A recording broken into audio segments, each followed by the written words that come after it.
Hello and welcome to my video from Tanks, Trucks and Firepower. We start in the small arena with the Alvis fighting vehicle, society vehicles, before we have the Royal British Legion Riders Branch with us, and also our post-war and Land Rovers and our wartime vehicles. Then we're going to start up a 27 litre Meteor engine before heading to the main arena for our Midday Guns, big tanks and the CVRT driving and Pyrotechnic display.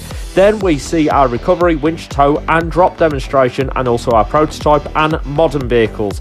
Then it's back to the main arena for our grand finale, where we're going to crush 3 cars, and we're also going to see the CVRT firepower display. It's all coming up for you in this video from Tanks, Trucks and Firepower 2019. Now let's head into the small arena and get our video started.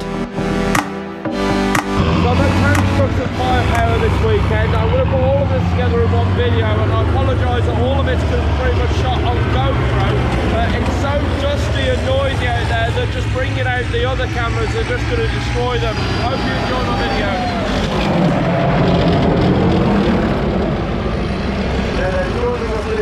We have got a range of vehicles from the Alvis fighting vehicles, size and selection. In the centre of the arena, pay attention as our vehicle isn't digging into the ground. These vehicles are exceptionally light on their feet. They're right in the region of around 10 tons.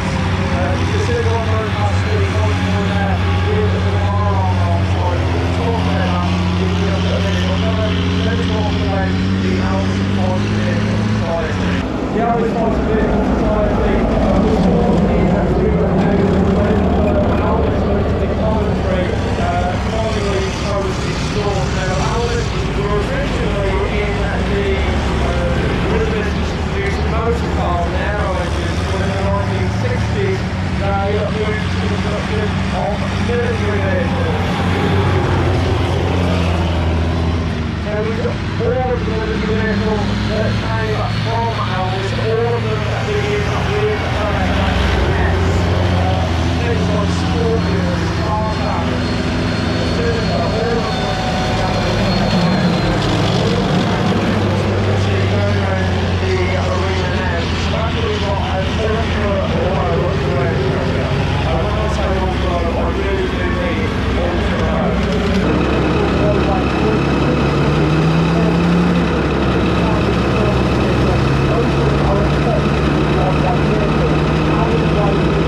See a vehicle without the bar armour, you can get a closer look to it.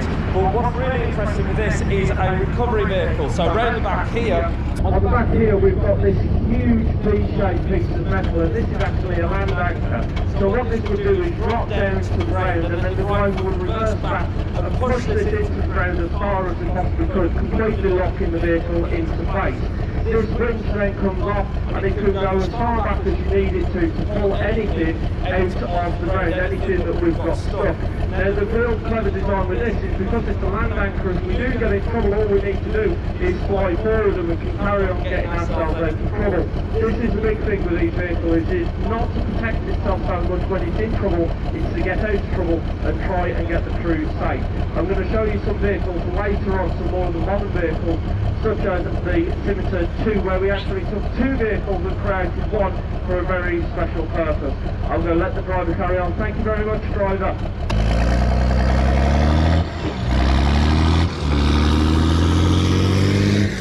Now being joined by the Royal British Legion Riders Branch, got Lenny. Come on. How are you? What a night. I know, right? So Lenny did the exaltation yesterday. We had bugle being played by one of your guys. It was just exceptional last night, wasn't it? Absolutely.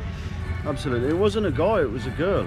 Yeah, well, you know what I mean. One of your guys. Yeah. Guys is a generic term now. Yes. Yeah. Such a treat to have you guys with us. Look, on 2 cameras as well. This is great. Hello, British Legion. Hello. So, should we do this? Let's have a chat, shall we? So joining us in the arena now, we have got the Royal British Legion Riders Branch. It's been a few years since I've seen you guys, but it's so good to be back. In fact, I'm going to pop this down on your bike. That can sit there. Look at that, perfect. A bike and a tripod stand, fantastic. Royal British Legion Riders Branch. Tell me all about the Riders Branch, Lenny. Well, we formed in 2004 and then with 14 members, and we're currently up to 5,301 members. So 2004 you started with just 14 of you, so pretty much just enough to fill a bar table. Sat around going, we got an idea, let's form this is going to be brilliant. 15 years later, 5,301. Exactly, yeah. And we've raised a lot of money. I was about to say, you have raised an awful amount of money. You've raised, let's see, when I last spoke to you, you were pushing to get to the £1 million mark, which I found astonishing. Have you done it? Yes, we've raised. How much have we got? 1,010,000. Oh, that's incredible. That is absolutely amazing. Such much hard work goes into doing all of this and raising all of this money. And yeah, you've got 5,000 members now, more than 5,300 members. So I reckon that you're well on the way to pushing towards 2 million, 3 million, 5 million. I reckon it's going to take you 15 years to get there.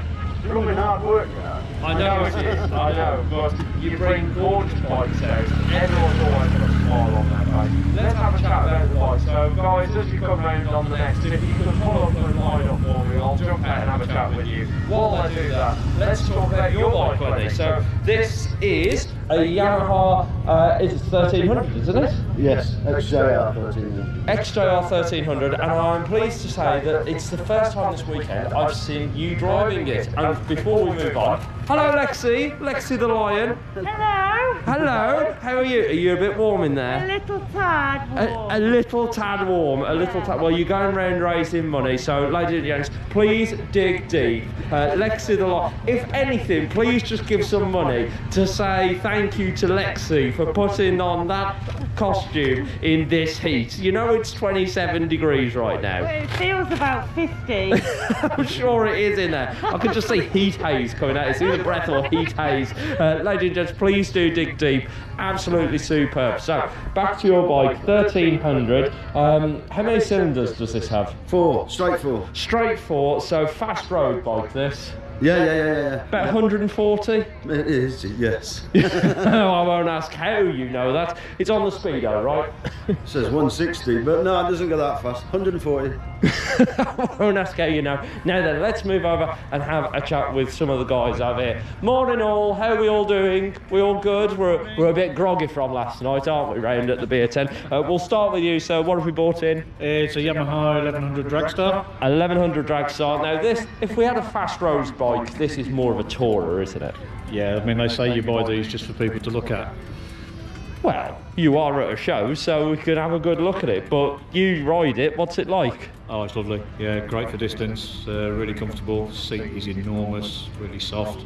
and it will still do 110 if you really wanted I'm to. not going to ask how you know that. Water bars. Absolutely, that's the right answer. Gorgeous, gorgeous bike, that a delight to see. Now then, we go from one cruiser to another. Hello, sir. What have we bought in here? It's a Kawasaki 1700 custom bagger. A custom 1700. So is this what? How many cylinders does this go? Is it a 4, 6? Only two. Only 2 cylinder. 1700 two. So that's almost a litre a cylinder. So loads of torque. Yeah, definitely. A marvellous bike and looking absolutely gorgeous. Now then, the FJR. Tell me what we've brought in.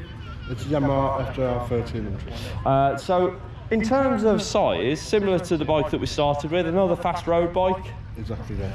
How's it performing out here? Wonderful. Like floats on air.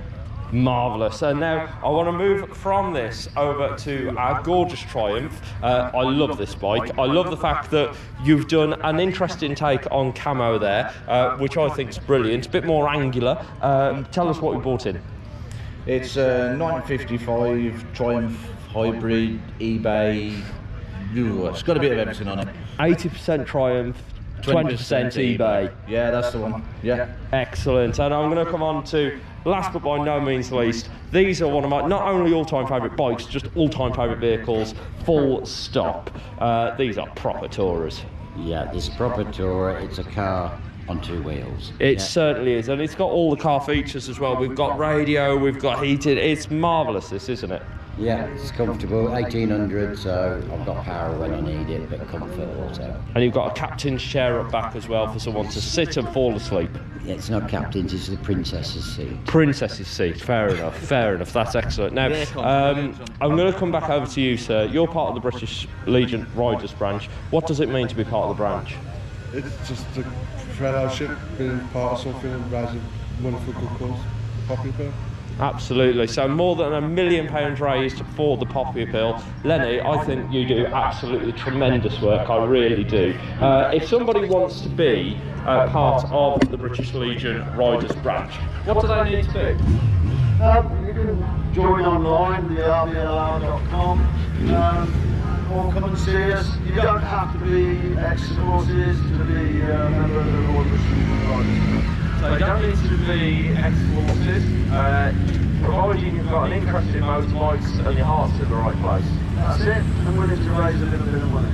Excellent. Well, if you love motorbikes and you have got your heart in the right place, which I'm sure most of you have here, if not all of you, please do come over and see the guys. I'm sure they would love to hear from you. So there you are, ladies and gents, the British Legion Riders Branch. Now we are going to move on to our Land Rovers and post-war vehicles.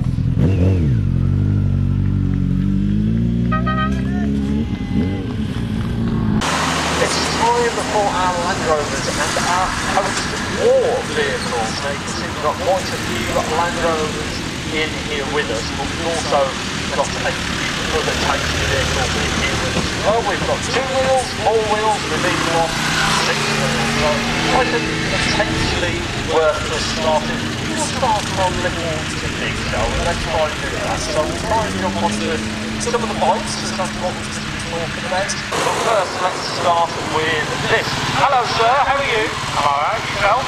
So let's have a look. Should we start with this one? Because all 3 of these are yours. Yes, they are, unfortunately. Unfortunately, I don't know about that. Let's start with this. What have we got? This is a Kawasaki KLR 250. It's X-Special 40. Came out of Malta near Reading. So, how many miles have we got on this? Has it had much use this, or has it been sat around? It's a 1996 and it's got 576 miles on it. So it hasn't had much use this at all, has it? No, I believe they were just in storage at Malta just in case. They were designed for deep insertion, you know, taking them with helicopters. Strap to the side of the helicopter, be able to parachute in and off and go. Yeah, that's it, yeah. Now the other 2 bikes that are sat here next to us, let's start with the black bike, shall we? Just third one in there. That was quite an interesting bike, though. Yeah, that also came out from Aldworth. 10 years before this, I rode it 20 years, and it's a predecessor to this, also special forces, and we think that might be the oldest survivor. Because that one originally started out as a road bike and then was funded to the British military. Yeah,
will be heading onto YouTube.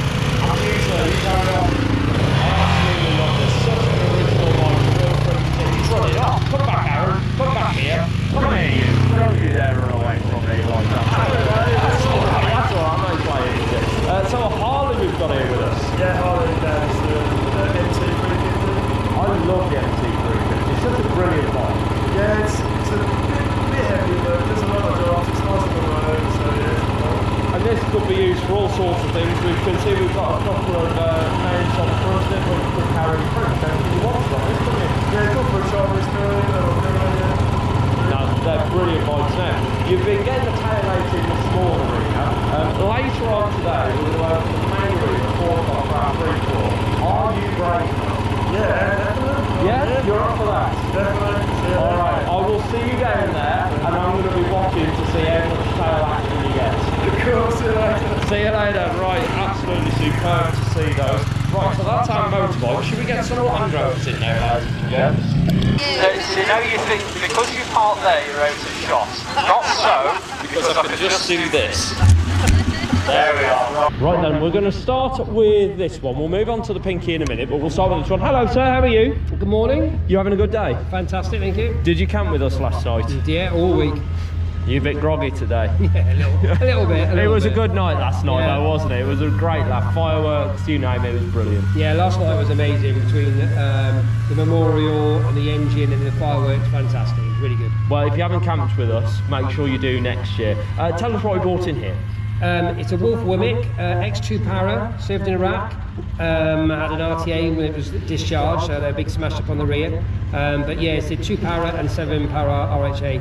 And it's got 50 cal, a Jimpy on it, and it's a reconnaissance vehicle basically. So reconnaissance vehicle, used out in Afghan, retired after an RTA. When you got it, had it still got the damage?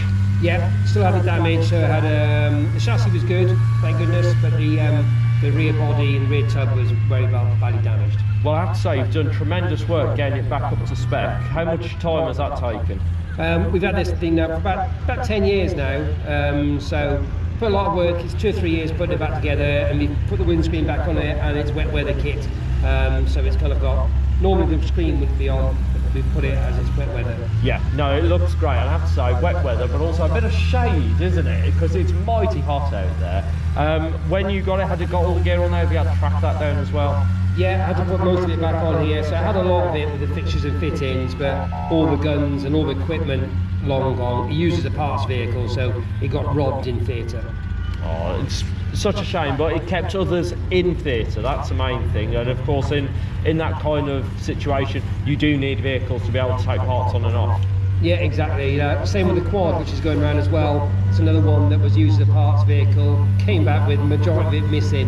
It was damaged and then just robbed the parts. And is that one of yours as well? Yeah, that's one of mine, yeah, and that's been rebuilt back up, so that's an X22 SAS quad as well. Well, before we move on, let's talk about the quad. X22 SAS quad would have been used for what, like sort of reconnaissance and so forth? Yeah, reconnaissance, a bit of everything really with the quads.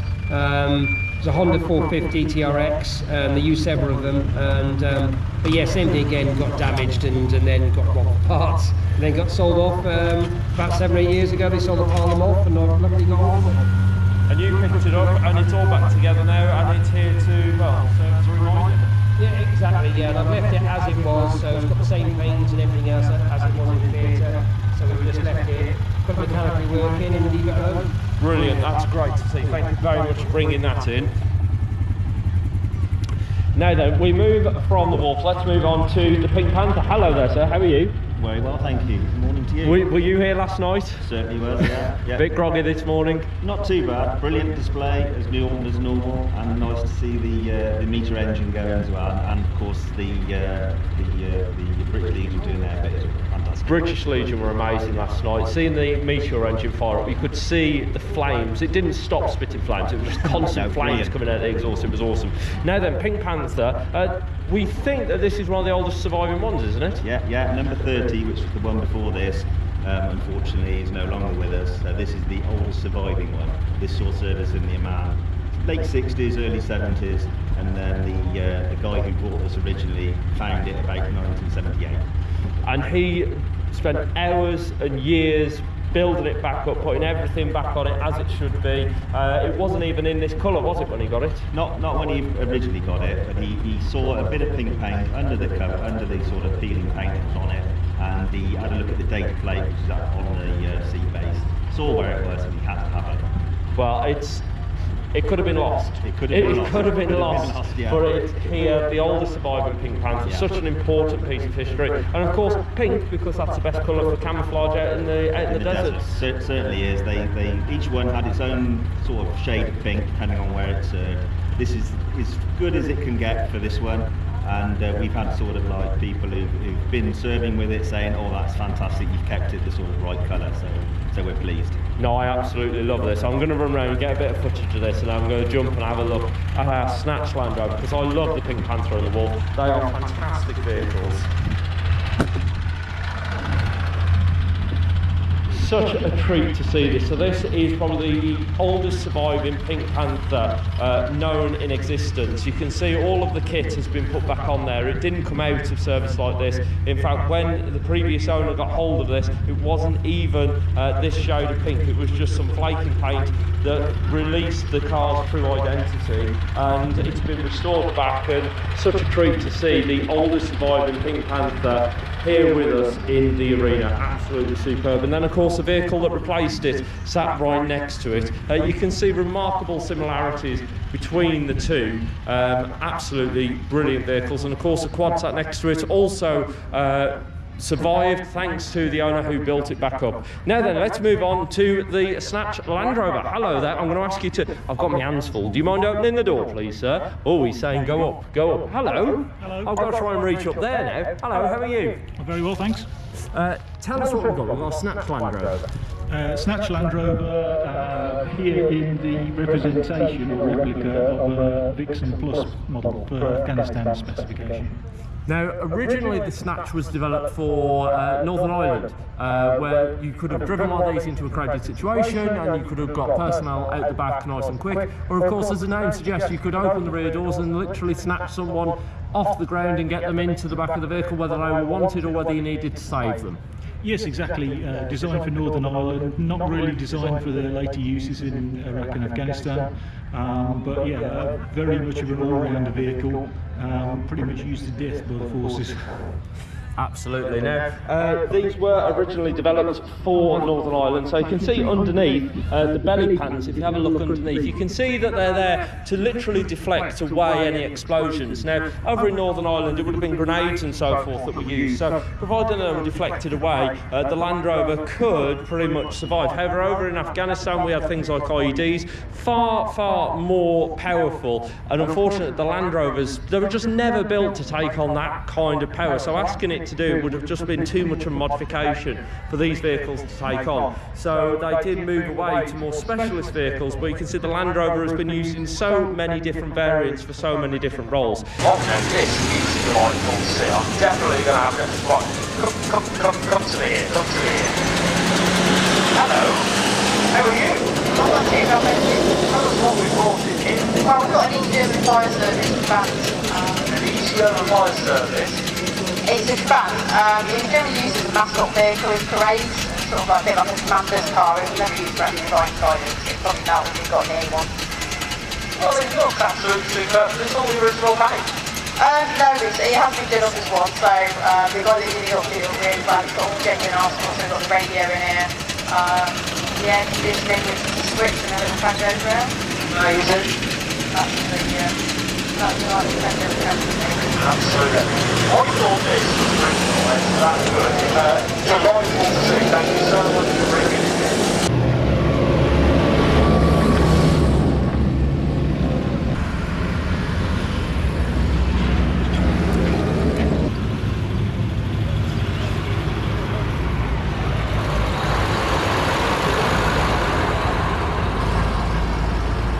Look at this, such a beast of a vehicle this. Let's jump up and have a word. Right then, the Scamel Explorer, what year is this one? 1953. So it's a 1953 Scamel Explorer. Could pretty much recover anything. Yeah, they're pretty good at what they do. 15-ton winch underneath, 5-ton crane on the back. 5-ton crane on the back. Massive winch on the front. Engine. This is 10.8 litre Gardner 6LW. So it's a 10.8 litre, did you say? That's correct. 10.8 litre diesel engine. Now these originally came out with petrol engines and they would have done gallons to the mile. At least this gets slightly better and does maybe, what, 8 to the gallon? We think it's just about 12 to the gallon. So a bit better than doing gallons to the mile, rather miles to the gallon. Awesome pieces of kit. These can pretty much get over anything you throw at it. I've seen the articulation on these, and the A-frames that can climb over are taller than me. Yeah, they're awesome off-road. Maybe we get a demonstration next year. We dig some holes in the fields. I like that idea. Let's try and do that. I'm going to let you carry on. I've got so many vehicles to get through. I can't wait to see this out in our free-for-all later. Thank you, Tim. Thank you. Thank you, mate. Enjoy. Cheers, mate. Bye-bye.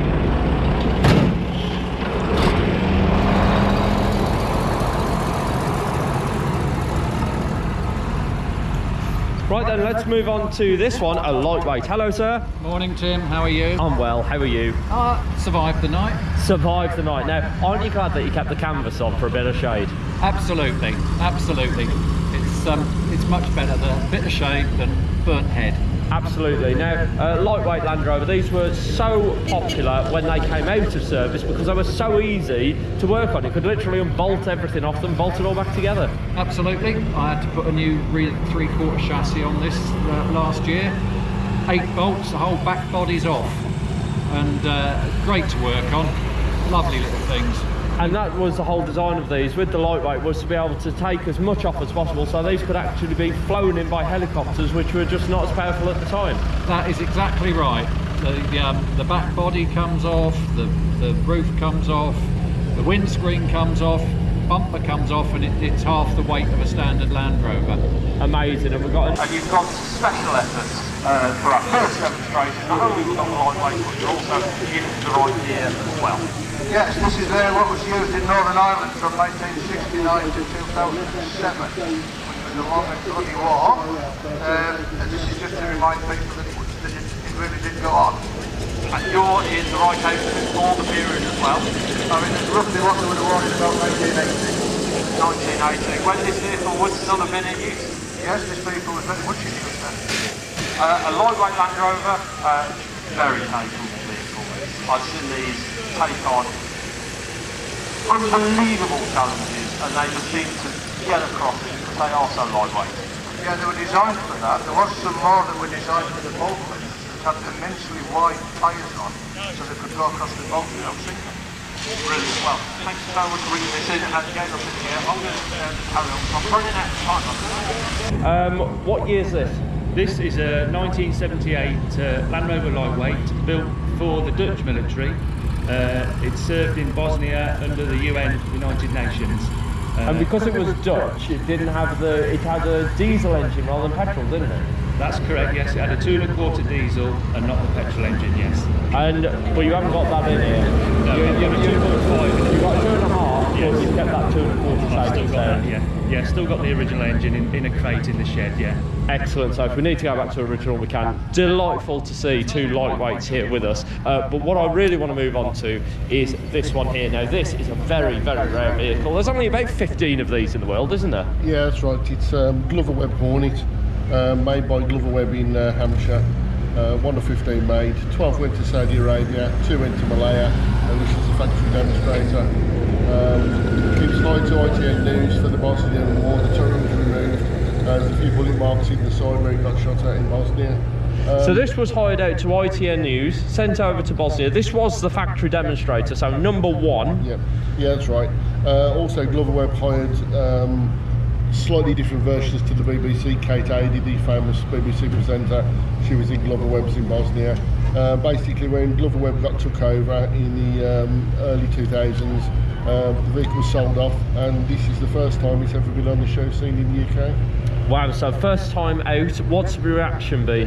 Quite good. I mean, obviously, it's most people think it's a Shoreland, but obviously Glover Webb probably just took the idea of what Shorts of Belfast were doing with their armoured Land Rovers and probably just took it a little bit further. It's slightly thinner armour, but it's better protected armour, so it could be thinner. It's slightly lighter than the Shoreland. a few advantages, but you know, they didn't sell many, which obviously wasn't a commercial success. So it all went composite armour after this, because composite armour come to age of being useful. Tell us what we've got here. We've got a system arm with a French army truck. French, so we've got British, we've got German, and now we've got a French army truck.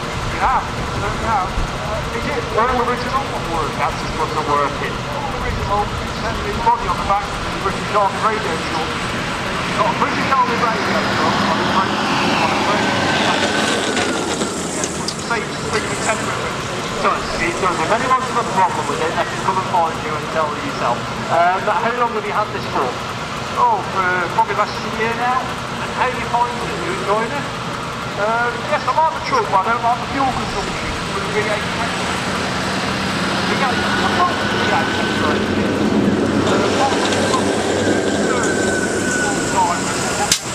can get a bit thirsty, but V8 sounds gorgeous. And well, why not? Why not enjoy it? Do you get this out to many shows? Yes, I went to Fast for the Blitz in Peterborough, and I've come to this one this week. Excellent. Now, there's been to the show before. That's never. You are in for a real treat. This one, right back and determined to sit with us. You carry on enjoying yourself over there. Right, let's catch up with our factory. As you come on,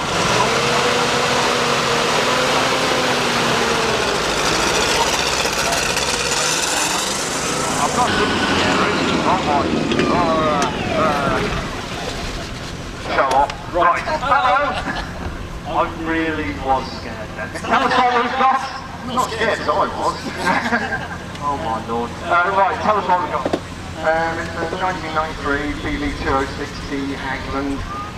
Current specification came out via a scrapyard where they used it for training ambulance personnel and amputees, stuff like that, laid on its side on a normal car and then gone back to the end of the steps out of it. Wow, so this was being used literally as a training vehicle, lying on its side, left for dead. It's very much alive now. It's needed a lot of work, the roof was all crushed in, you know, loads of parts. Hard to get bits for them. They've only just started releasing lots of bits now. So. How long does it take you to get it back on the road? A couple of 3 years. A couple of 3 years and many hours. We've got tracks front and also on the rear artillery as well. Both of them are powered. Yeah, it's 4-track drive. Once you change your Land Rover, so it's on track, 9 low box as well. Just about 40-45 miles an hour. Yes, I know it's good for about 45 miles an hour. On the back, road place back there. Up here we've got enough room for what, 40? Cruise configuration is the 12 in the back. This one's an FFR variant, so it knocks it down to I think 8 in the back. There's probably outdoor radios and everything. Well, we're getting up a right turn of speed in here.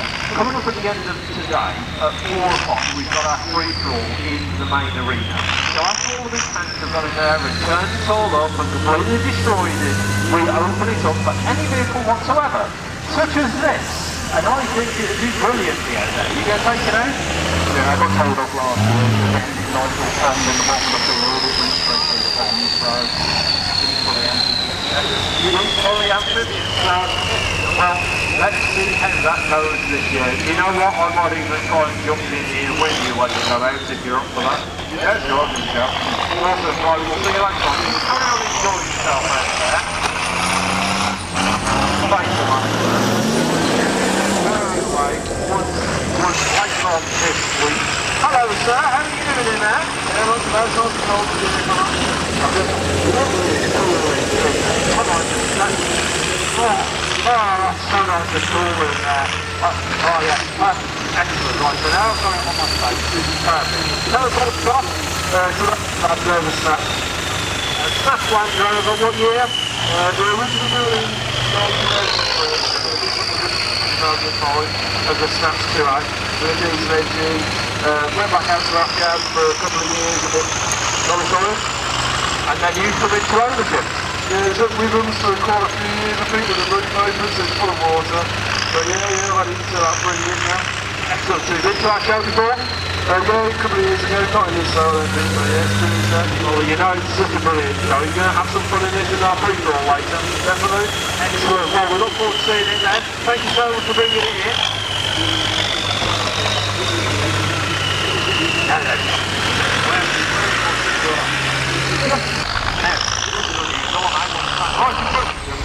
Hello. Thank you.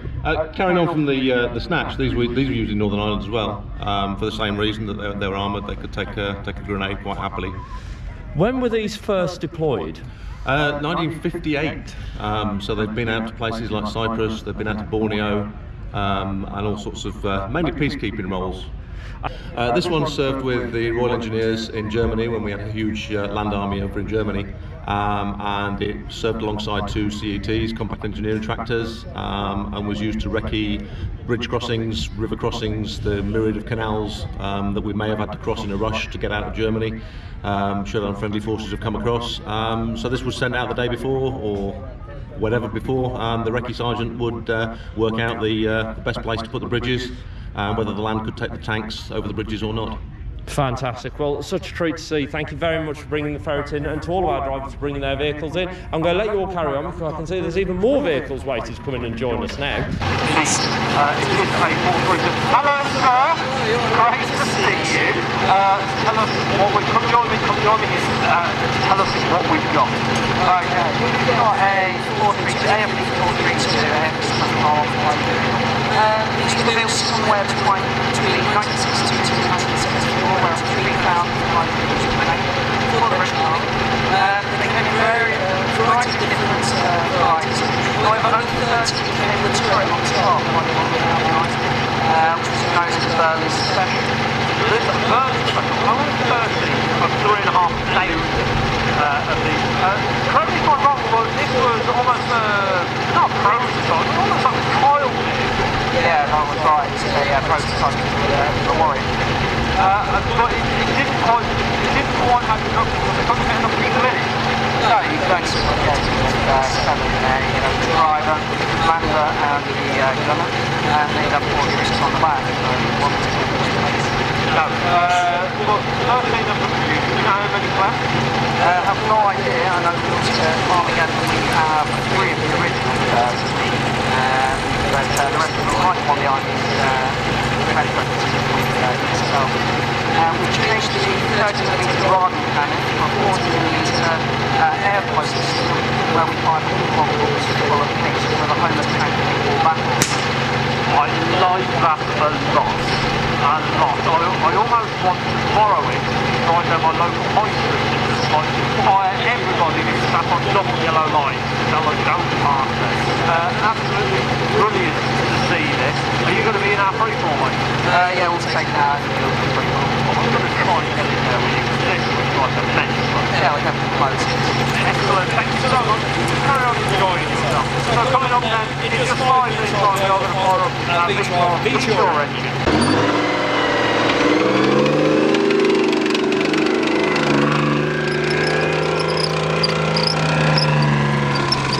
So we've got, well, it looks like 2 Willies. So I'm going to start with the right-hand side.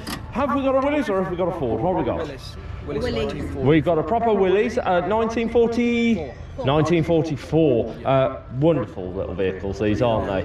They're lovely, really nice, yeah. They're very, very basic, but they are very honest, aren't they? It's a small car and you can easily work on them.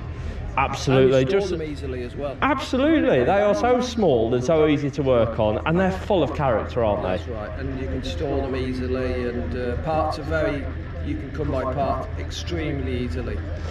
And that was part of the question I had about the Ford and the Willys, is because when they were in service, you know, the demand for them was so great that they were produced by Ford under licence. And when they came into the workshops, it didn't matter if it was a Willys or a Ford, all the parts just bolted between the two. That's right, yes, absolutely right. But you can actually get parts for this far easier than you can a Peugeot 205, I know that for a fact.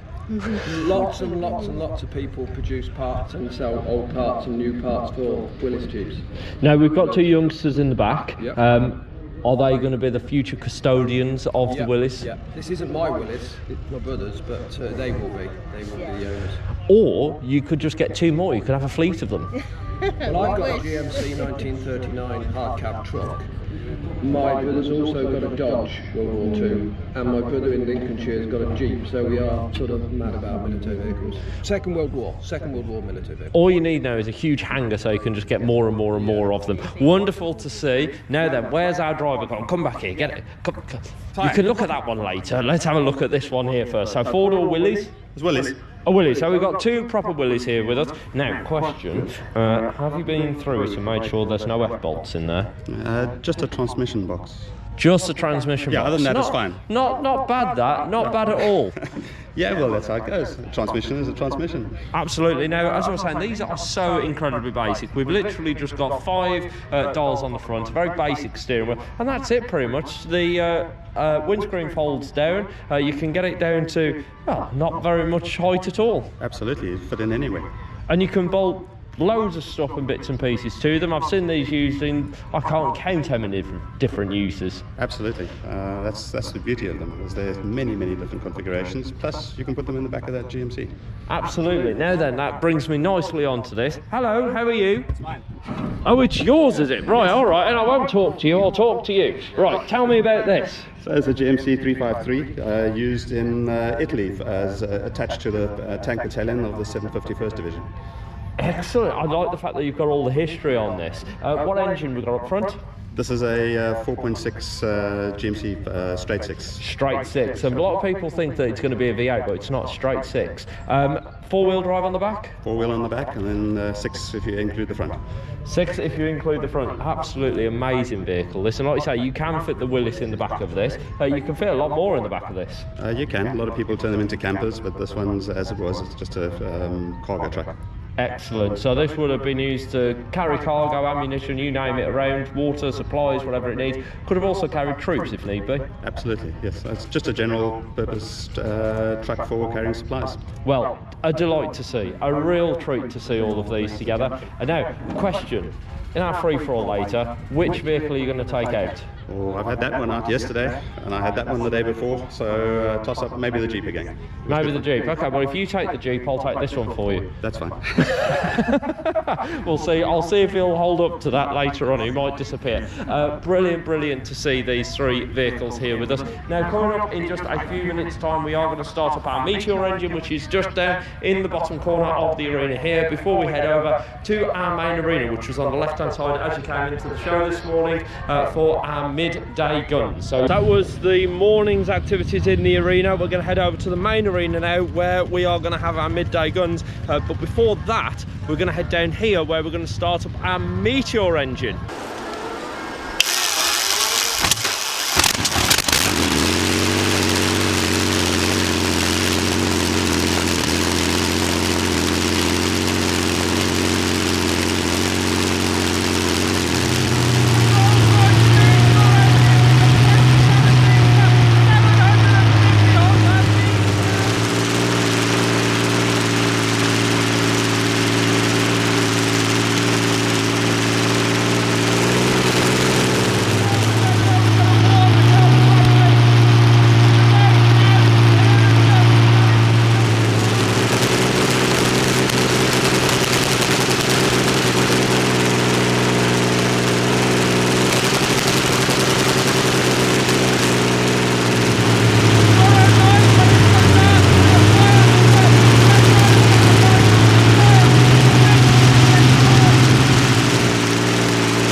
That was absolutely amazing. Now coming up next for you in the main arena is our Midday Guns. We're over in the main arena. Because I'm in the arena, I need to high visit. I think we're pretty much all set to go. Very quickly show you around. So over here, this is where we're going to set off our smaller guns. These are pretty much all handheld. We're going to have some 50 cals, we're going to have single shot, multi-shot, machine guns, all those are going to be over there. But over here, this is where things get really interesting. So these are going to be our cannons. We've got field guns, anti-tank guns, all of those being primed up and ready to go. Behind me over here, you can see all of the audience. They're going to be watching all of this. We're going to be talking to them in just a few minutes' time. Andrew down there, our chief gunsmith, one of our show organisers, he's making sure everything's all set. And then this area down here, this is going to be the home of our Pyrotechnics display. So that's coming up later on in my video. Good afternoon, ladies and gentlemen. How are we all doing today? How about you guys up here? You having a good day so far? Good. You don't sound like you're having too good a day. We'll try and cheer you up. How about you guys down here? You having a good day so far? You guys have had a much better day. Have you been near the beer tent already? I bet you have. Oh, we're going to start with, what's this? So a 9mm? 9mm. So a 9mm Beretta pistol. We're going to, how many shots are you going to fire from this? 4 or 5. Going to use the front of the Land Rover. Anybody who's having a ride in tanks a lot right now is in for a surprise. We're going to step things up a little bit now. We're going to move from something that can be held in one hand. We're going to need 2 hands for this next one. So this is our 7.62. So this is our 7.62. So Andrew, hold that bullet up nice and tall for me so everybody can have a good look at that. That's probably about 3 times the size of the bullet that we just fired, and we are going to fire it out of, well, are we going machine gun or are we going to go sniper's rifle first? So we're going to go sniper's rifle first. So this is a 7.62. Just look at the size difference of the gun between the pistol and the sniper's rifle. Loaded in, ready to go, in sight. Now we're going to move from a sniper's and we're going to move up to a machine gun. So have a look at that magazine over there. You can see 7.62 bullets all ready to go in the belt, loaded into the machine gun, the other side of the Land Rover. So you all ready to go? Righto, I'm going to retreat back. Be ready, ladies and gents, this one's going to be a bit louder for you. Here we go, machine gun fire.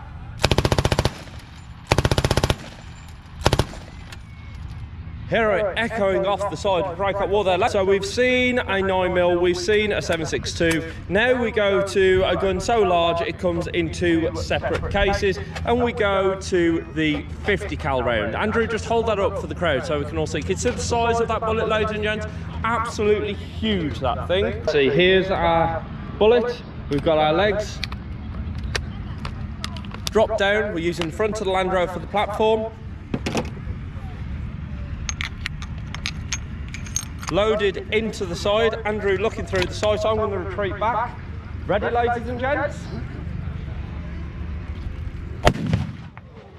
Yes, far louder, ladies and gents. Put your hands together for me on that one. Oh, a 50 cal machine gun mounted on top of our Land Rover. This one should be even louder. You ready, ladies and gents? Here we go.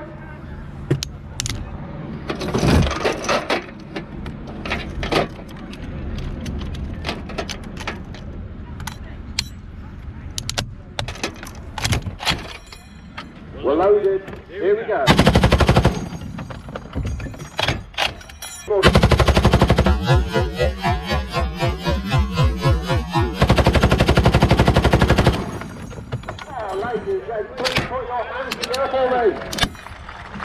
Right then, so that was all of our, well, I say handheld weapons. Can't really call that one a handheld weapon, can you? Mounted on top of a Land Rover. Ladies and gentlemen, please put your hands together for the first of our guns.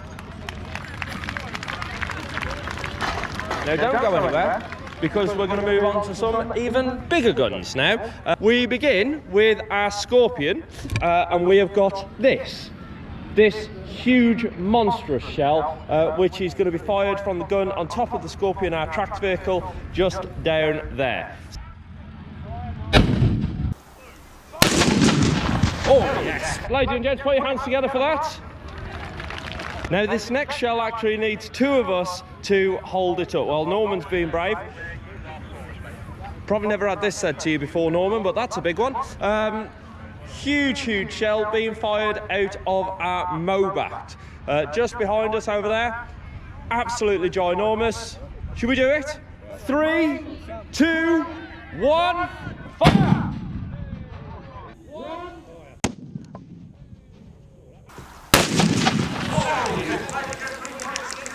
So now we're going back to our tracked vehicle. We're going down to our Abbott, and this is a 105mm gun. In 3, 2, 1.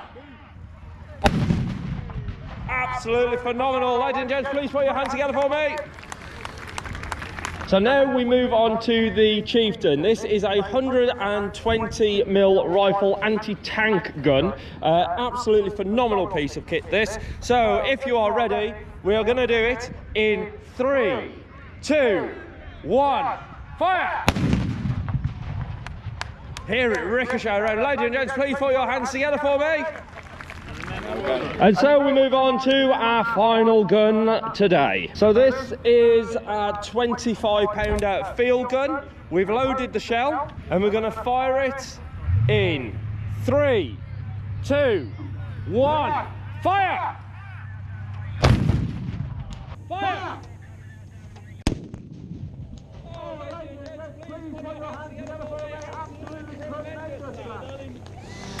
We're going to welcome into the arena some of our big tanks.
The CVRT driving and pyrotechnic displays. So the guys here, they're all just finished off in all of their setup. We've got two Scorpions. These two are literally going to be inches from each other.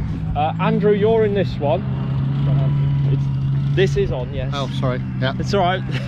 You're in this one. Yeah. Diesel.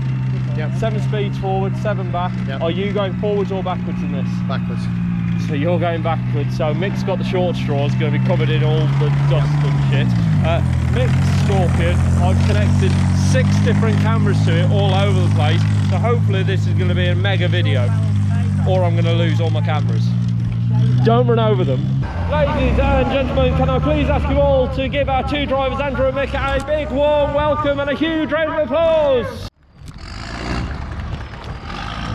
Now then, the two vehicles that we've got in the arena here, both of them are Scorpions. Both of them have been converted to diesel engines. Originally these came with the Jaguar straight 6 petrol engine that you would have found inside the sports cars of the time.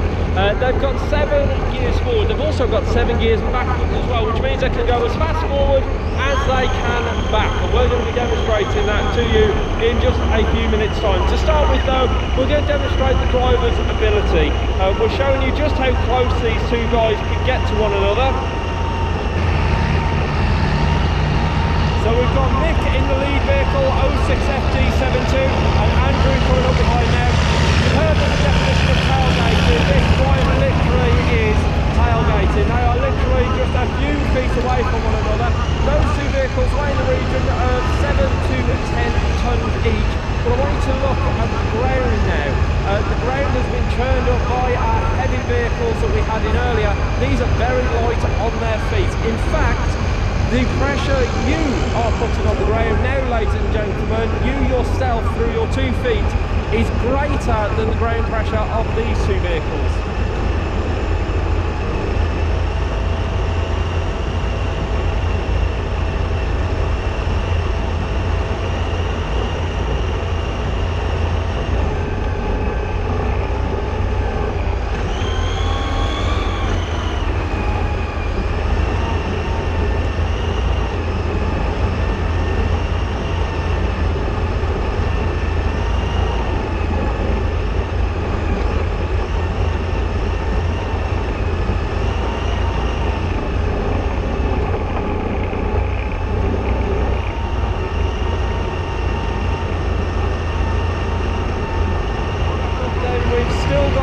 In the lead vehicle, and we have got Andrew just behind. Now then, we're going to pick up a little bit of speed. We've brought the 2 vehicles, I'm going to start shifting through the gears. So we're in about 4th gear now. Look at the wheel articulation of the vehicles. Look at how easy they get across our ground here. Now we're going to have a bit of a pirouette, trying to turn around on their own footprint. Just look at how they are only just grazing the top of the ground. They're not digging in at all. If we were to do this in one of our challenges or chieftains, it would dig itself down. But here, no problem at all.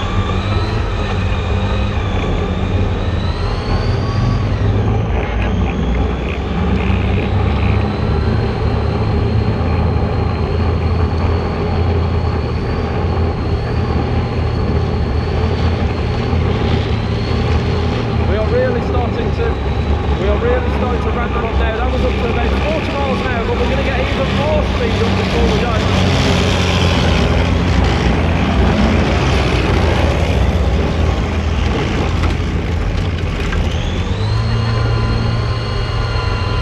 Right then, what are we going to do now? Let's see.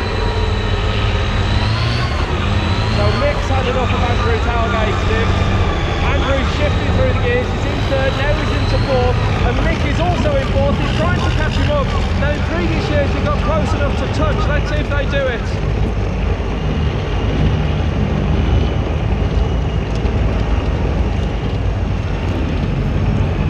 You might think that Andrew's got short straw here, having to reverse backwards, but if anything, he's in the best position because all of that dust is being thrown into Nick's face.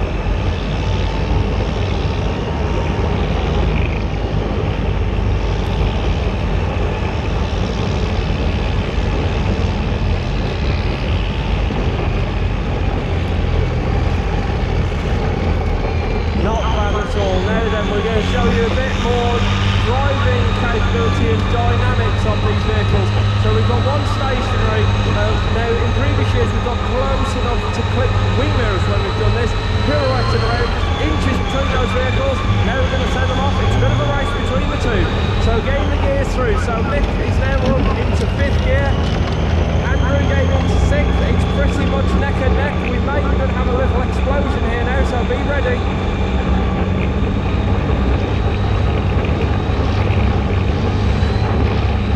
Just teasing you, we're seeing if we're going to have one. Sometimes we do as a crossover. Now it's Andrew coming up on the left hand side, Mick on the right. He's a little bit ahead, but Andrew's not coming up yet. Round and round, and I'd say that, flying past each other, just inches. They're going for a second lap. Come on Mick, get your foot down, let's go.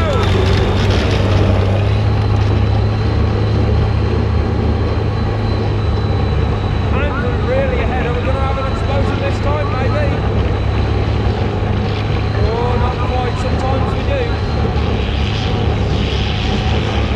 Now Andrew's coming up the left side. He's clearly ahead here, coming around the top corner.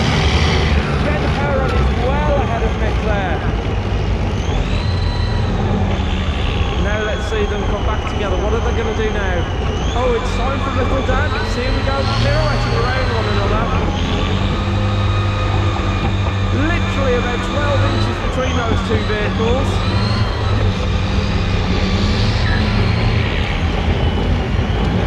Andrew now going back down, then power down.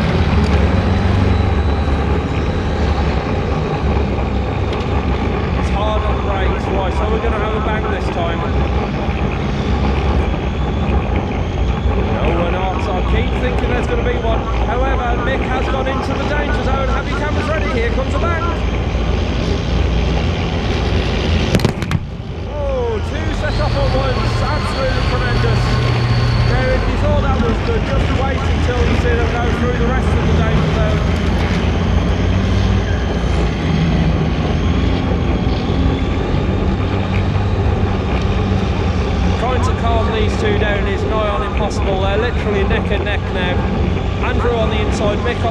side. Andrews ventured back into the danger zone. Another explosion there.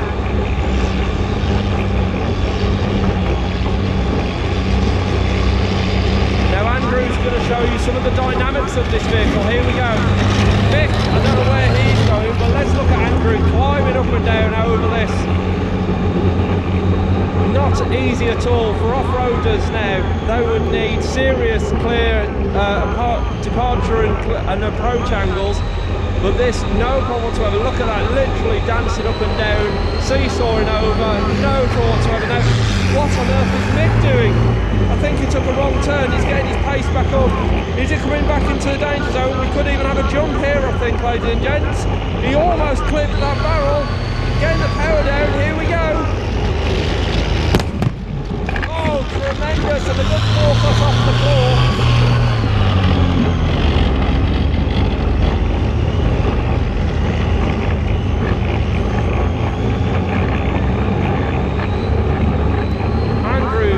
Flew off down the bottom now, and Mick is racing to catch him up. I think it's about time that we really went into the danger zone, don't you?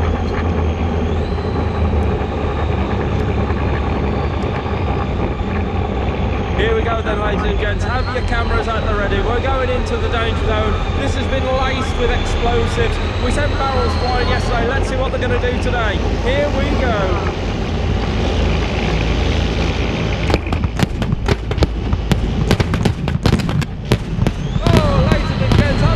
Tremendous barrels flying 30 or 40 foot up in the air.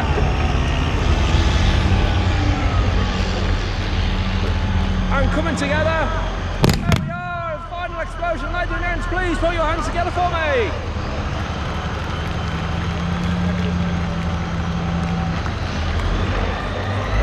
Absolutely tremendous. Now the drivers are going to come round. Please do give them another round of applause and a cheer and a wave as they come round. You need to do it really loud because they can't hear anything. I think you'll agree. That was a tremendous display.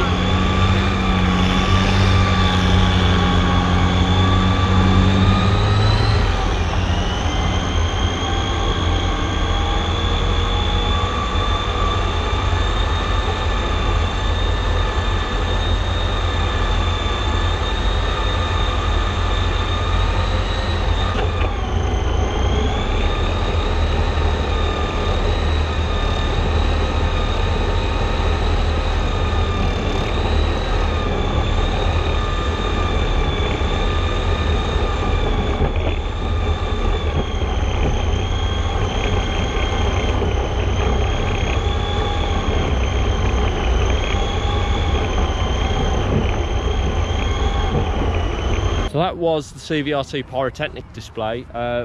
Time to go and find that vehicle and see if all my cameras are still on it. Camera 1, camera 2, camera 3, camera 4, camera 5.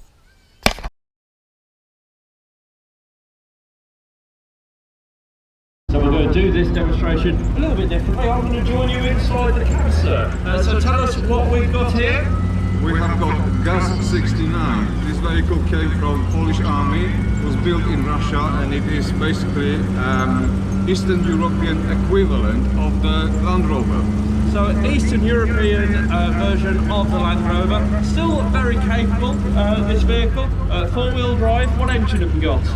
We have got 2.1 petrol side valve engine, really old-fashioned. So really old-fashioned technology, this side valve engine, so no overhead valves. Literally as the cylinders go up and down, you get the air going in and fuel in and out of the engine. Very simple design, but like you say, very old-fashioned. Now, you've also got a decontamination demonstration going on in your camp, which is at the top corner of the arena. I'll point it out as we go by. It's the corner with the ice cream man, very appropriately placed. Yes, pretty much that corner. The vehicle which is following us is the decontamination unit, and you're all welcome to come and have a look what we're doing there. So that vehicle will be joining us in the arena very shortly. What year vehicle is it? When was it produced? This vehicle is 1971. It is one of the very last of this kind made. The production started in 1953, and the vehicle you're looking at here is exactly the same as the first one. So from 1953 through to 71, pretty much unchanged. A remarkable vehicle this, full of character, very simple, and as you say, the Russian equivalent of the Land Rover. A truly wonderful vehicle, that, as you know, 1973, one of the very last ones produced, unchanged in more than 20 years. Right then, let's move on to this. Here's a BRDM2, a decontamination vehicle. I was going to say, sir, do you fancy opening the door? Oh, you can't open the door, that's a shame.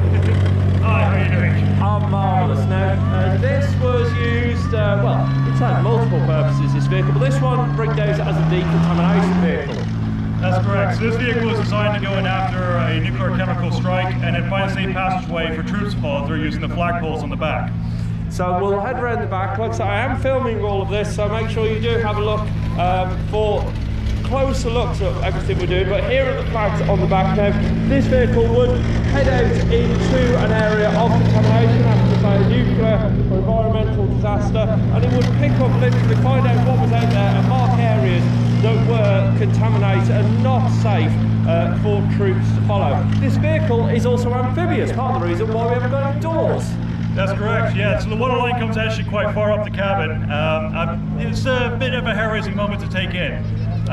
Yeah, the water line does come up quite high on this, and we've also got an additional front plough on this to try and stop it scooping itself under the water. Yeah, that's right. So you have a duckboard on the front that bolts up, and with power hatch in the back, you can see a triangle open up to reveal that it can swim. It's all on the same hydraulics loop. At the same time with the hydraulics, I can also lower the central wheels because it's actually an 8x8 as well, not just a 4x4. So let's have a look at that. So this isn't just a 4x4, this is an 8x8. I'm going to duck right down here so that you can see the wheels deploy. So if it does need additional traction, we can deploy these extra wheels in the centre, but of course keeping them up and out of the way not only prevents damage and wear, but also prevents the amount of energy needed to move the vehicle forward by keeping it just four-wheel drive. It also increases the ground clearance in the centre. Now, have you taken this into water? No, I haven't. You haven't? Are you sure about that? I'm pretty sure. I've been looking for a nice place where I can try to do some tests first and make sure it's all sealed up at the bottom before I go in. I think that's a good idea. You don't want to plunge into water and then find out, oh, there's a bit of a leak there. Yeah, it's kind of the worst thing. Yeah, well, wonderful to see it. I'm not going to ask about the flag, but you are doing a decontamination demonstration with this very vehicle just up by where the ice cream man is, and you're going to be doing that in just a few minutes for us, aren't you? It's an absolutely brilliant piece of kit this. Please do go up and see the decontamination demonstration, because I've put all this gear on in this heat. Not easy at all. Guys, thank you so much.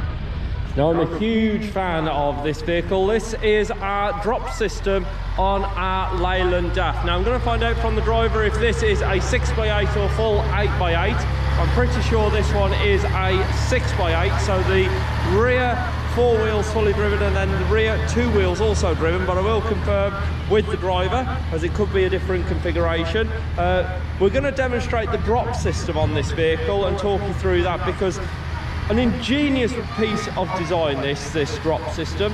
We're going to drop the pallet off the back. Now, on this pallet you could carry pretty much whatever you wanted. You could put our commentary box on the back of it if you so wished. You could put some Land Rovers on the back, provided they're ratcheted down. You can put ammunition, food, supplies, anything you like on the back of that. Okay, so let's demonstrate the drop system, shall we? The pallet on the back of here can easily take more than 13 tonnes, and this is all operated from inside the cab. So the idea with this is to have more pallets than you have trucks. So let's see. Up goes the pallet. Now, pay attention to the way the rams are working. If you look, we've got rams at the front first. They're doing the first set of elevation. They're going up. And once they get fully extended, if you look, the hook at the very top up there, you can see that the A-frame is literally rotating round. Now our rams are going up, extending away. And And once they get to their highest position, it then moves over to a second set of rams, which push the entire rig back. Now, at this stage, the pallet has reached almost 45 degrees. It's touched down on the ground. As soon as it's on the ground, it digs in and the truck begins to move forward. Now, you saw the rollers on the back. The pallet rolled across those on the back. Just look at how close it gets to the rollers as the pallet comes down.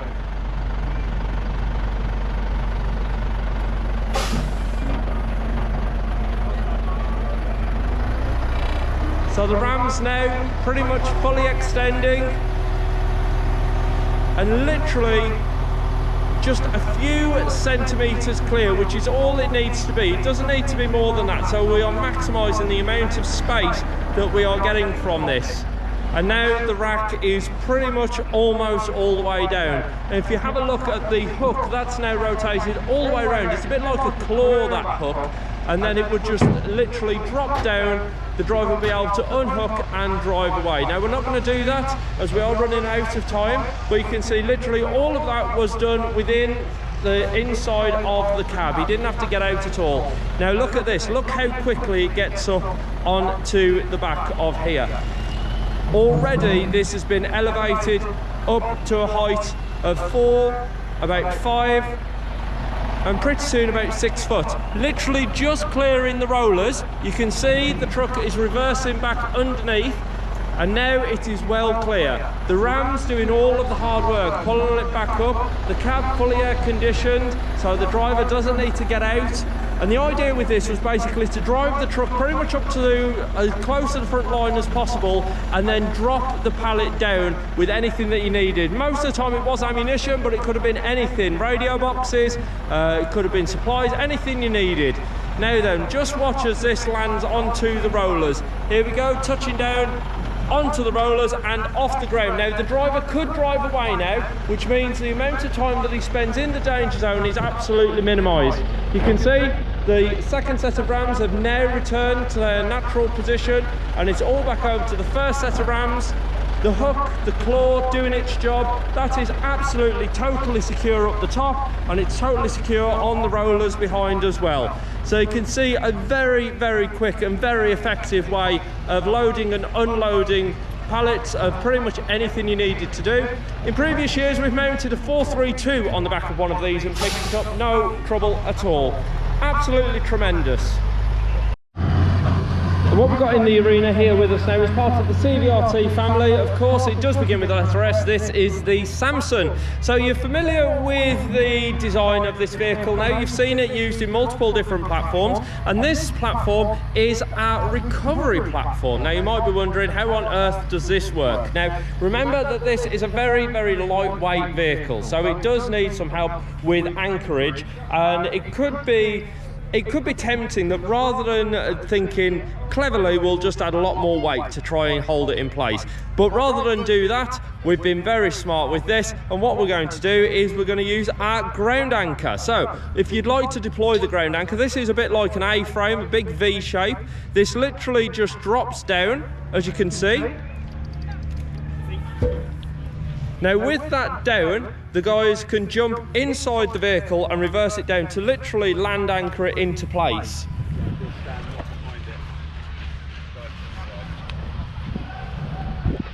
So the winch is all on the back of this vehicle.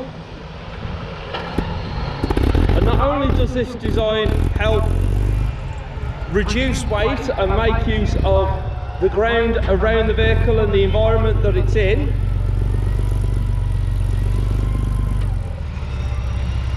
and there we are anchored down. That's not going to go anywhere at all. But also, if this vehicle was to get in trouble now, remember they haven't got much in the way of defence. What they could do is simply drive forward, let go of the winch, drive forward and get out of trouble as quick as possible. Again, it's pretty much all been done within inside the cab. The winch is on the back of the vehicle, and with that anchor in place, it's absolutely going to go nowhere. An incredibly clever piece of design, as you would expect from Alvis.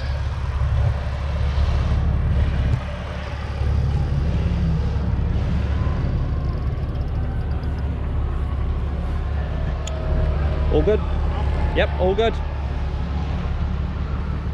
So a great piece of design that on Samson, the recovery vehicle, the winch on the back. That winch could tow pretty much anything you want. It's not going to move that vehicle forward at all. Releasing the brakes, and you can see it literally just drives forward and it will pull the anchor out of the ground itself. Lift it back up, lock back in place nice and quickly, out of trouble. Which is of course the entire design of the CVRT family from Alvis. Rather than being bogged down with heavy armour, we use intelligent design to keep these vehicles very light on their feet. Now this vehicle has served in the Remy, so it is a Remy veteran, and it's great to see it here with us at Tanks, Trucks and Firepower, and is of course one of the Alvis Fighting Vehicle Society vehicles. And you can see it on static display with all of the others. The Alvis Fighting Vehicle Society is home to at least every single model variant of the Alvis CVRT family. Indeed, every military vehicle created by Alvis is home here at the Alvis Fighting Vehicle Society. Right, so we'll catch up with the Scarab in just a few minutes, but first let's find out a little bit more about these two pigs, shall we? Let's start, we'll come over here to you, sir, first. Hello there, good afternoon, how are we doing? Good man, you? Everybody? Very good, very good. Now then, tell us what we've got, a pig. That's right, ugly pig. An ugly pig, tell me more about this. 1954, Humber pig, made in Coventry, of course. Of course. Only 7 ton. About 7 ton now. Yeah. Where were these deployed? In Northern Ireland, were they? No, there wasn't a deferred deployment. I think it was like the service crisis and stuff like that, and then the second use was in Northern Ireland. And we're powering away here. Have they always been fitted with diesel engines or originally a petrol? Originally a petrol. This one's been converted to the engine. Converted over to diesel, of course. Get a bit more torque. Cummins conversion, very popular conversion. How long have you had this? About 10 years. About 10 years. So why a pig? Why not?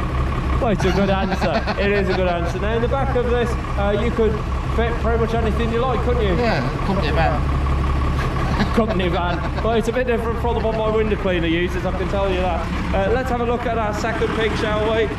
Hello, sir. How are you? You well? Big smiles. How are you? I'm good. Good, yes. We're good. We're very good. It's a bit warm, isn't it? Just a little bit, yeah. Another Humber pig. What year is this one? Right. This is the actual second oldest in the world. This was actually one of the first production types. They took 20 chassis for the Humber 1 ton. And this was one of the first 20 prototypes that they experimented in. This was built in 1953. The actual Humber pig did not go into service till 1956. So they spent a few years experimenting, up-armouring. First of all, it had canvas backs, then they decided to armour it all the way through. So this was the second one off the production line, which was originally a chassis cab of a Humber 1 ton truck. Wow, so second oldest in existence. That's right, and it wears its history. Again, this was in service, it went into service in 1956. I think it was in service till about 1968. Then it was sold by the Army. And then, of course, all the troubles kicked off in Northern Ireland in the early 70s. The British Army bought a lot of them back because they didn't have a vehicle, because they were waiting for the Saracen, which was the replacement for this vehicle, to come into service. They didn't have enough, so they bought a lot of these back. They sent them out to Northern Ireland. Found they weren't really quite adequate enough, so they up-armoured them. They bolted extra armour inside, things like that, and it became a Mark II pig then, which was the up-armoured version, which I think weighed round about another 1.5 tons heavier. They had problems with drive shafts breaking and half shafts, so they had to change all things like that and upgrade them. Well, this is the thing, when you start adding weight, as I've been saying all weekend, weight kills absolutely everything. Exactly. But it's so hard not to add weight when you're trying to add armour. Yep. And like you say, they put a lot of extra armament on this. It was just too much for the drivetrain. Exactly, that's it, yeah. Like I said, this has now been converted back to a Mark 1, so this would be a Mark 1 pig. It's still got the original Rolls-Royce B60, a 6-cylinder petrol engine, which is quite a thirsty beast. Yes, the B series Rolls-Royce. Yeah, that's right, B60. A series engine, so you could have it in 4, 6, 8 cylinders, and you could find the 4-cylinder version of this in the Austin Champ. That's right, yeah. True. And I hear that a few guys who own these now in private ownership, to try and preserve the drivetrains on these, not only will they take out the extra armament, convert them back back to Mark 1, but they'll actually transfer panels over into like composite panels, try and get the weight down even more. Exactly. That's exactly what they try and do. It's just try and preserve the vehicles. They try and keep them looking like Mark 2s, but they tend to take the extra arm off in the inside. So on the outside, it'll still look like a Mark 2 big, but a damn sight lighter, a bit more economical, and like I say, less stress on the drivetrains, things like that. Well, the parts are not going to be easy to come by, are they? No, not at all. Well, lovely to see two pigs. I don't think I'd ever say that, but lovely to see two pigs in the arena. On the top, have we got an SLR with us as well? That's a 7.62 self-loading rifle, which was issued from the 70s right up to when the AC-80 took over from it. Yeah. So this is as they would have been seen out in Northern Ireland? Pretty much, yes, when they first went out, yeah. Because when they first went out, they still got all the tool bins on, things like that. Obviously, when they started getting petrol bombs, they started thinking we better take them off because they fill with burning petrol. They started putting channels on to keep petrol from dripping into the hatches, things like that. So they did a lot of modification. But when the troubles first kicked off in Ireland, this is how it would have gone out. Obviously with the doors shut. With the doors shut, the hatches shut. Oh, yeah. But not as hot as it is today, probably. Yeah. A delight to see. Thank you so much for bringing these in. I'm going to shift out of the way so our photographer here can have a good look at our two pigs. Glorious to see two of them here. And the XSK 487, the second oldest in existence. What a treat it is to have that here. Now then, this vehicle that I'm walking around here is the Alvis Scarab. It's actually based on the Mercedes Unimog. Incredibly dynamic vehicle this. It was developed in the 90s, offered in the early 2000s to the armed forces, but unfortunately it just never quite caught on. Forces went for cheaper, lighter, more simple alternatives to this, which is such a shame because it was a true multi-purpose vehicle. It was designed to be a platform for multiple purposes. So you can see here that we've got guns turreted on the top of this one, but you could have used it for the platform for pretty much anything, but like I say, it just never quite caught on. Now this vehicle has been used throughout the weekend, although it's only one of only two in existence. It's one of only two prototypes. Both prototypes are here on display this weekend, but we have used this as one of our tractor units to move our big guns in and out of the arena. Now when it was in the arena earlier this weekend, it did actually suffer a puncture, and this was where one of the vehicle's features was able to be demonstrated. It has got its own self-inflation kit on board, so the driver, without leaving the cab, was able to rectify the puncture and reinflate the tyre to come out of the arena in about 5 minutes. So a wonderful vehicle this, a real treat to have it here with us. Like I say, just two of these are in existence in the world, and here we've got one driving around our arena for you to see. It will be on static display as well over at the Alvis Fighting Vehicle Society, along with its sister vehicle. Like I say, only two of these are in existence, so do have a good look at these vehicles and make sure you take it all in, because you're just not going to see these anywhere else. I do believe we've got a Tactica here with us as well. Let's have a quick catch up with our driver. Where's he disappeared to? Hello there, matey. Tell us what we bought in. Okay, we've got an Alvis Tactica. This is a prototype vehicle. The British Army had a number of them for moving explosive ordnance disposal teams in Northern Ireland. However, this is a prototype vehicle for the Middle Eastern market. You can tell it's a prototype vehicle. It's got a number of different engineering bits on it, and it's slightly bigger. It's got a different drivetrain. It's got a Mercedes diesel engine in it, and it's an automatic, whereas the British ones were manual boxes. So this is a lot easier to drive. Excellent. Now on the back here, it does look like there's two sets of windows, but there isn't. There is a set of windows, and then we've got a set of hatches underneath, and that could be used to fire anything you wanted out the side of them. Yes, that's right. It's got firing ports. The version in British Army Surface never had firing ports, but this one does. And this was designed for the Middle Eastern internal security market. Fantastic. Well, a delight to see this. So we're about to crush a car. We've got everyone here behind, ready to go. I'm going to show you the car that we're going to crush. So this Ford Focus was once a nice car, not so much anymore. As you can see, it's a bit ruined. What we're going to use to crush this is the tank from the Fast and the Furious 6 film, and we're just essentially going to wallop it. Right then, here we go, ladies and gents. Have your cameras at the ready because this is a one shot. It's being waved in. I'm going to start stepping back because it could literally explode, this thing. Here we go. It's the tank from the Fast and the Furious 6, and it's a Ford Focus. Here we go now. Oh my lord! It's been absolutely decimated. The tyres have been popped. I can hear them deflating. There's still a headlight though. If anybody needs a headlight for a Ford Focus, there's still one of those left. Here we go.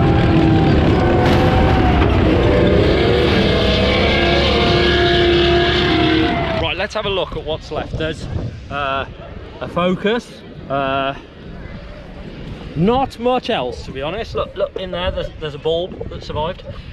This is amazing. So that is the outer door skin of the Ford Focus. And then that's the inner door skin there. Look, it's the speaker. Brilliant. In here, let's have a look. What else have we got? We have got the interior. So that still works. That's the roof. And then not much else. That there is the B pillar. It's completely crushed the driver's side there. The passenger seats under here somewhere. What else have we got? That there is the glass from the rear light cluster. Not much else, to be quite honest. I've never done this, stood on the dashboard of a car. So that's the dashboard, and then in there was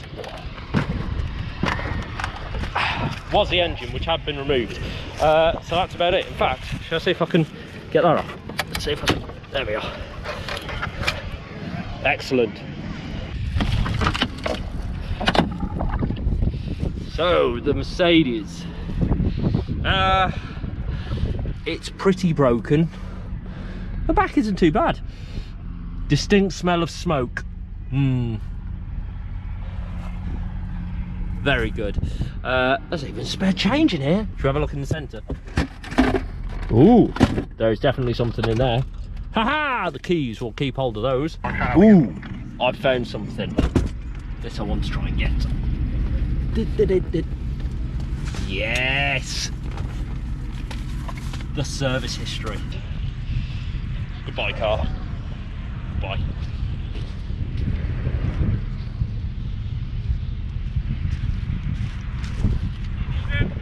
Going for it, ladies and gents. Have you cameras ready? Here we go.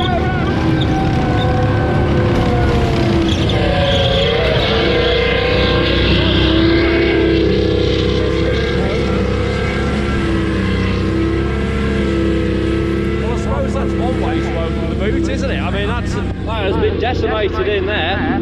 Oh dear, someone left some shopping in there. They're not going to get that back. What else has happened? We've lost a light cluster. The light bulbs, they're okay. The Lord, he's coming down fast. On. Shifting through the gear, that's probably up to third, fourth gear. Here we go. The driver's got a massive smile on his face. It's going in. It's got the power down.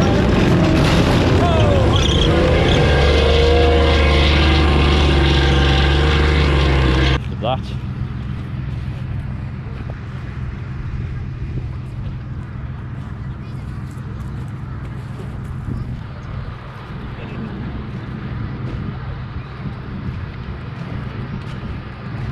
Decimated. Time to crush this. So this was a Freelander once upon a time. It has been cannibalised for all of its parts. Engine, gearbox are all gone. The interior is pretty nasty, to be honest. We've got mould on the steering wheel. Lord only knows how many miles it's done. All these centre consoles gone. Well, he's going to be having, if he was sat in here, he'd have brain pants. Yes, it's about to get destroyed, this. What we're using to crush this is the tank behind us over here. It is a Chieftain Mark 10. It was the tank that was used in the Fast and the Furious 6 film. Heavily modified though. Body has been changed, engine, gearbox. Ironically, since the modifications, that tank has actually become far more reliable. The Chieftain was always laughed at for being unreliable, and that one has been pretty reliable ever since. But yes, this is... It's about to go. What I do love, this is my favourite part on this. Here we go, ladies and gents. He's not slowing down for this at all. He's going to go for it. Here we go. It's impact time.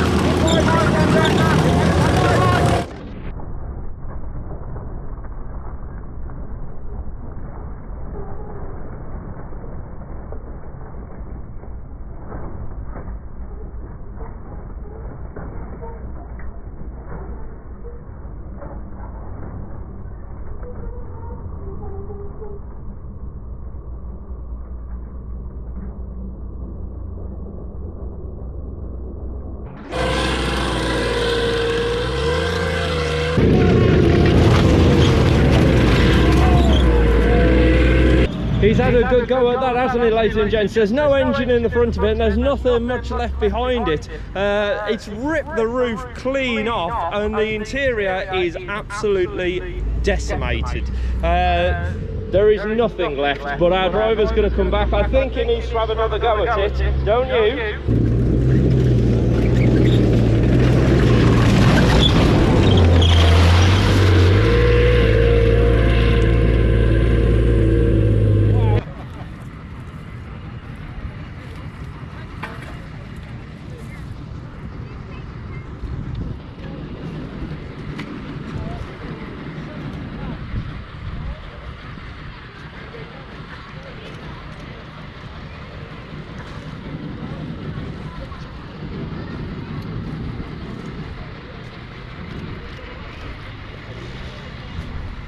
So we're literally doing the final preparations now for the final part of the show. We've got all of these vehicles all rigged up with pyro, vehicles down at the bottom all rigged up with pyro.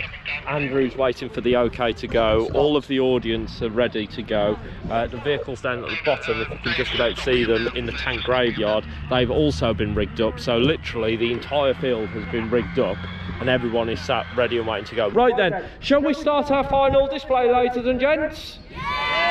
Fantastic. Ladies and gents, please put your hands together for Andrew and his team of Pyrotechnics.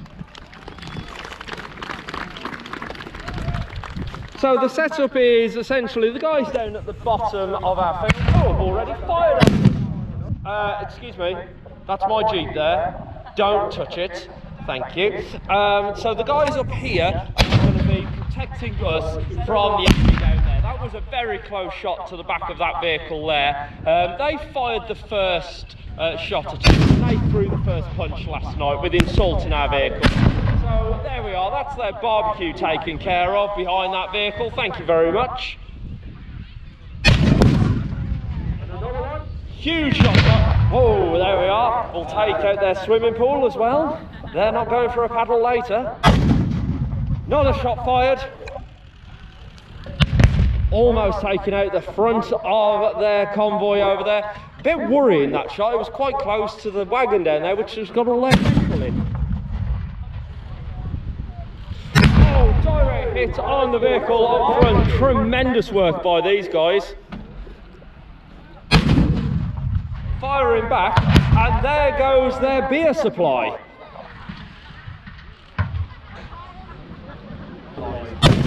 You're on the side of tonight, boys. Right then. Oh, huge explosion down there. That looks like the Barbie's gone. Firing down what we're going for now. Oh, huge explosions down there. These are tremendous.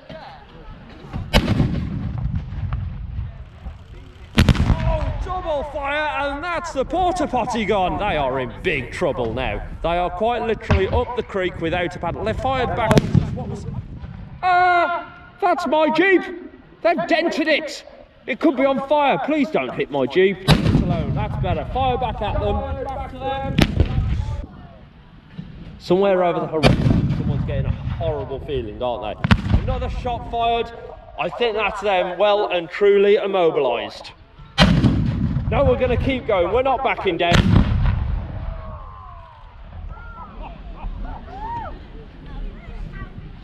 I'm lost for words. This is the largest explosions I've ever done. They did say they'd ramped it up this year, but my lord, I didn't think they'd done it this good. Right, I'm looking down at the bottom of the field, and can you see all those tanks that are coming in to help protect our enemy? Well, there's a few too many of them. What do you think? Should we get an airstrike in? Let's get an airstrike in then. Have your cameras ready.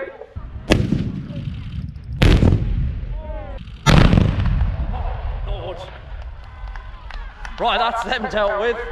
Your car alarm might be going off as well. Well, there we are then, ladies and gents. Please can I ask you to put all of your hands together and give these guys a really huge round of applause. I think you'll all agree that they've outdone themselves this year. Well done.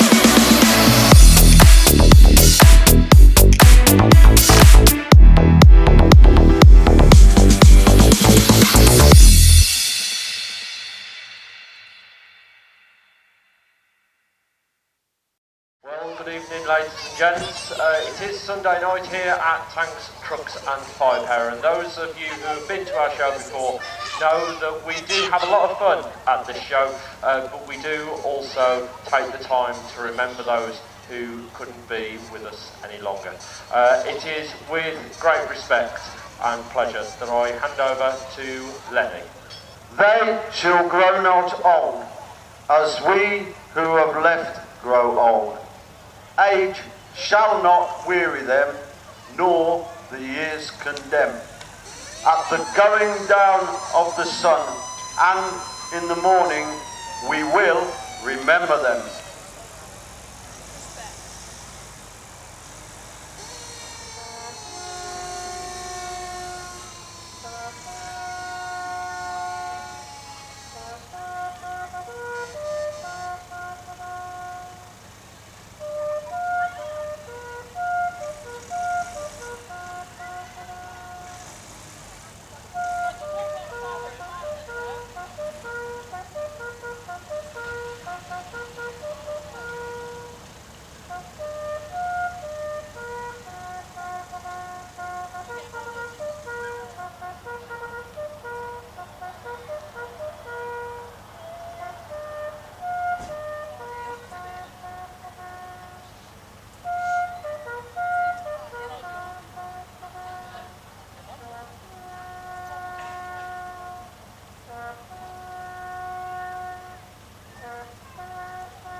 when you go home, tell them of us and say, for our tomorrow, you gave your today. Thank you. Thank you, ladies and gentlemen.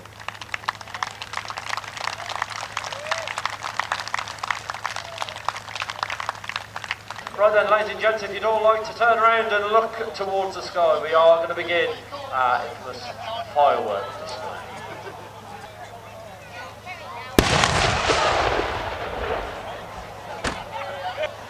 And that, ladies and gents, was the firework display. Thank you very much.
Ladies and gentlemen, please put your hands together for me.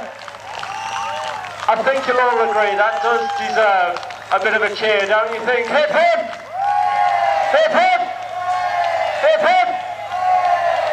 Ladies and gentlemen, have a fantastic evening. We will see you in the beer tent shortly. Thank you so much.